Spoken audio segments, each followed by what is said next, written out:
Mr. Bradbury, I brought up the SMS rule in my opening statement, and I'm assuming you know enough about safety management systems to have this discussion. That safety management system is about a continuous improvement and an analytical approach. So it basically means when you come up with a problem, you're going to stop and fix it. So it's not, you can't keep moving forward. So in this article that was reported in the, can you just put it on the chart thing?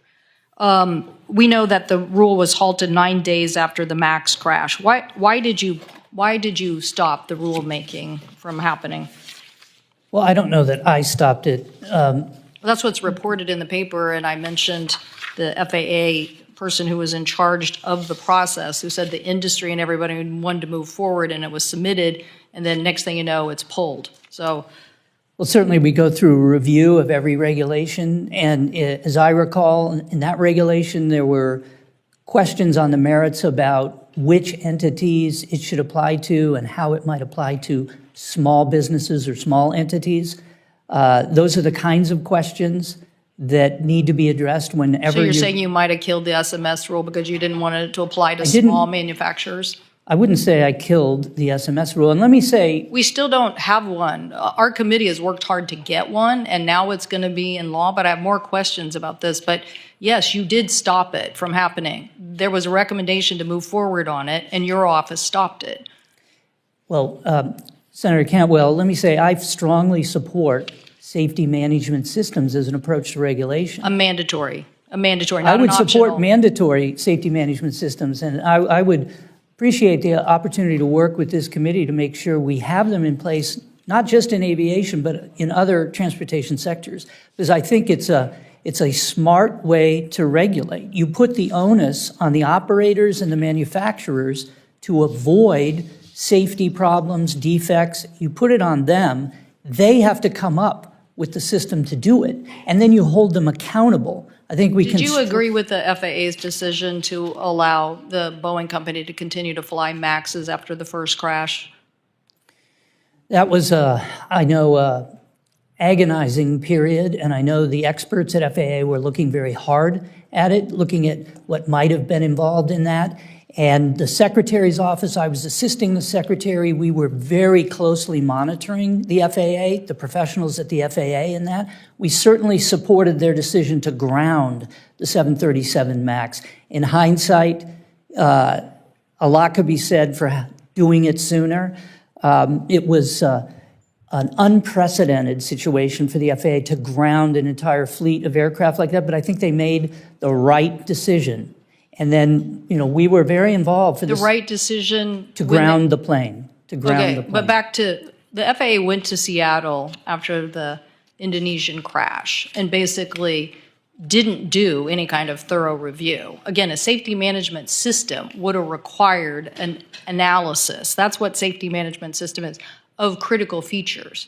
But the FAA, filled with light touch people, which we've tried to root out, and that's why we try to pass strong legislation, because we don't want a light touch in aviation. And we can't have an efficiency approach or a bean counter approach, because that's not saving lives. And in reality, it's not saving money either.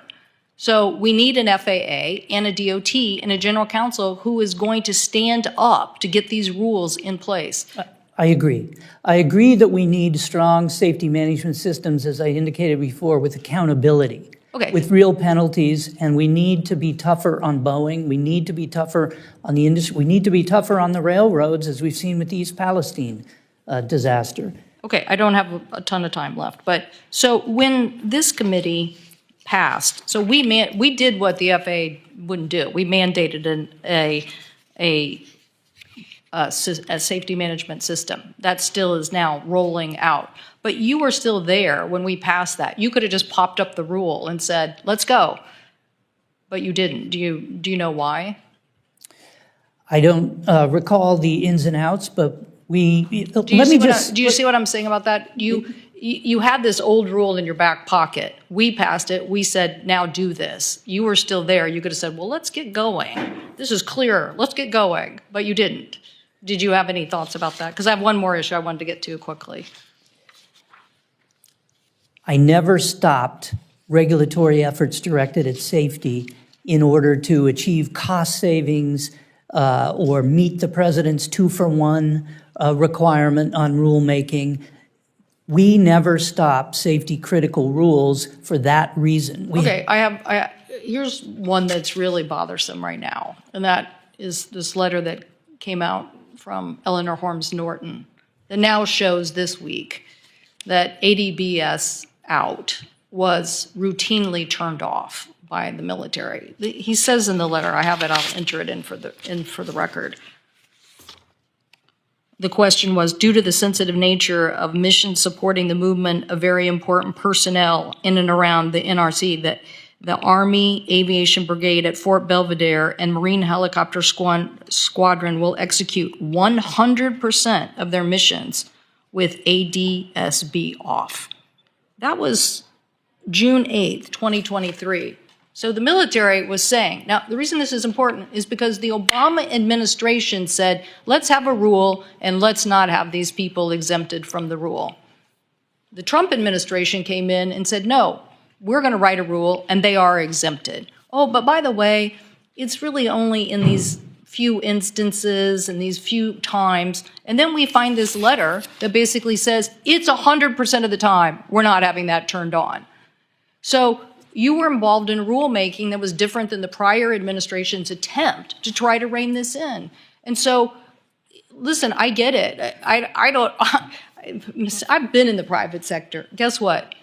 There is bureaucracy in the private sector. Big is a problem. Okay, big is a problem everywhere. But in this instance, what this country needs right now is people that will adhere to safety first. It is the gold standard. It will help us lead in the next generation.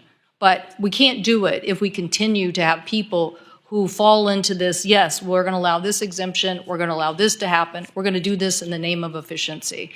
So I'm sure we'll have more time, Mr. Chairman, but if you have a response that you know of now to this ADBS issue, great. If not, I'll take it for the record. Well, I do think the Secretary will want to work with the Secretary of Defense with regard to military aircraft in civilian airspace in the U.S. to ensure that systems that are needed for safety are used as appropriate. And that's an example of something where there needs to be coordination. Like, just for the record, your thoughts on the former Obama rule and then the rule you proposed exempting them. Thank you.